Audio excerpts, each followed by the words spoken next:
let's move on to the Tuesday college basketball slate, tipping it off with number 5 Tennessee at number 15 Kentucky. The Vols lost this one in Knoxville a couple weeks ago, and going back to that matchup, Tennessee shot 13 of 41 on uncontested looks against Kentucky, 8 of 33 on uncontested threes, and 7 of 16 on layups.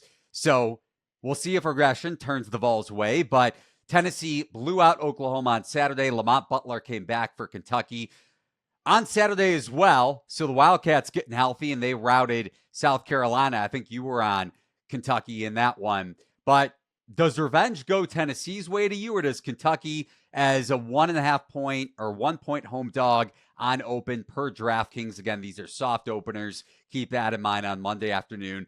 Does Kentucky sweep the Vols in the regular season?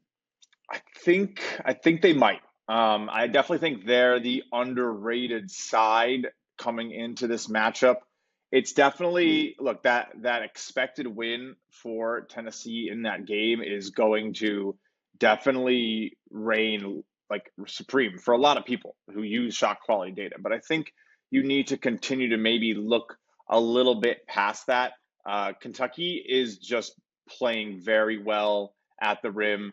Their games are kind of turning into, like, honestly, turnstiles at the rim a little bit. Both their offense and defense expected to be doing a lot worse in the conference. So the totals are continue to like go over and over and over.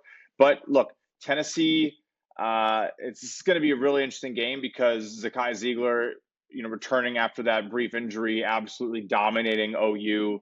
And now this is a spot where, on the road, it's going to be tough. And it's not like they suffered that expected win defeat on their own floor.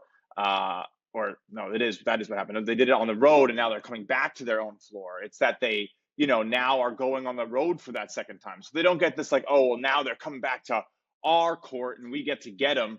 No, now you're going away. It's still going to be very tough to win in the SEC. The spacing and the shot making that Tennessee seems to be allowing every game, the rebounding percentages against, I think Kentucky has a pretty good pathway to staying in this one, potentially winning it. I think we're seeing a +1.5. I'm taking that. I think they can get this one home. All right. So probably a no bet for me, but I do agree with you for a couple reasons. Maybe a slight lean to Kentucky. With Lamont Butler back, that changes a lot for this team. Defensively, we saw them get carved up last week against Ole Miss, and rightfully so. But Andrew Carr's health still in question, but Butler back in the starting lineup shows he's truly healthy, so that's huge. Yeah. Also, Tennessee, over this 3-game winning streak, opponents shooting 27.5% from behind the arc.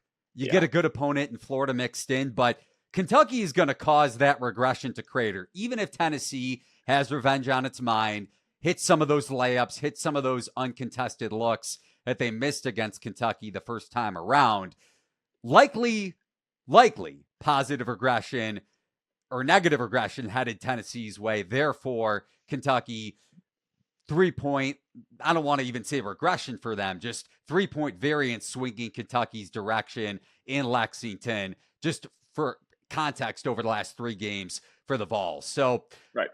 Kentucky shot 50% from deep in their first meeting. Without Butler, you would think they're going to be able to get better looks at home. With Butler in the lineup, play better defensively. Yes, Ziegler got hurt in that first meeting, but long story short, no bet, somewhat of a lean to Kentucky. Yeah, I mean, for me, the shooting is so good. The spacing is so good. The passing is great. We expected them to be shooting better coming out of the non-conference, and they're still, that non-conference shooting performance was still bad enough that their seasonal field goal percentage behind the arc is a 37, but in conference they're at 41. So it's essentially, we've been correct. So they are that 40% from deep shooting team, and that's dangerous. And that is specifically dangerous to a Tennessee team that can maybe slow itself down, to a point of relying on their 3-point shooting as well. And it's not to say that they can't shoot that well, but they're shooting 32% in conference play right now, expect to be shooting 38. So honestly, an underperforming team in terms of shooting. And I think at some point, yeah, they're going to rely on Ziegler and Chaz a lot, but outside of those two positions on the floor, I don't hate Kentucky to be the better spot. Like I just this and at home, right? So it's hard to Right. travel, and there's plenty to focus on. It's not like they're in a tough stretch. So they just played that road game against Oklahoma, got a win, got the win against Missouri before that, got the win against Florida. So a big string right after a tough 3 out of 4 dropped. Now they go away Kentucky, home Vandy, which is a huge game. Texas A&M, LSU on the road. LSU should be a gimme, hopefully, and then finish Alabama, Mississippi, South Carolina. This is a game that is definitely not. There's no like spot tax. There's no they're getting up for this one. They have a look ahead. I'm just looking at the matchup. I think end of the day you want to take Kentucky plus a couple points. It's probably the wrong side favored.